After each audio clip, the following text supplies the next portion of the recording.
अस्सलाम वालेकुम नाजरीन, मैं हूं आपकी होस्ट मिस फरा खान। तो नाजरीन, इस वीडियो के अंदर बहुत ही अच्छा रिश्ता लेके आई हूं, तो वीडियो को स्किप नहीं करना है, वीडियो को पूरा देखना ताकि आपको पूरी डिटेल मिल सके। तो रिश्ता बताने से पहले मेरी आप लोगों से छोटी सी रिक्वेस्ट है कि हमारा यूट्यूब चैनल, टिकटॉक, फेसबुक को फॉलो कर ले ताकि हर आने वाली नई वीडियो की अपडेट आपको मिलती रहे।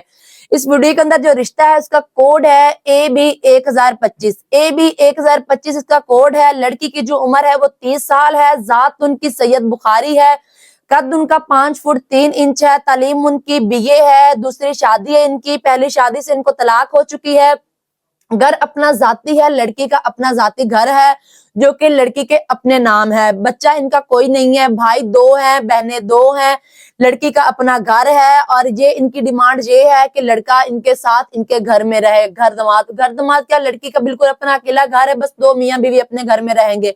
अगर कोई, और ये हैदराबाद से हैं, अगर कोई इस लड़की के साथ शादी करना चाहता है, स्क्रीन पे हमारा व्हाट्सएप नंबर शो हो रहा है, अभी अपना फोन उठा के हमें कॉल मिला के इस रिश्ते की मजीद डिटेल हमसे हासिल कर सकते हैं। नई वीडियो के साथ आपकी खिदमत में हाजिर होंगी, तब तक इजाजत दे। Thank you so much. अल्लाह हाफिज।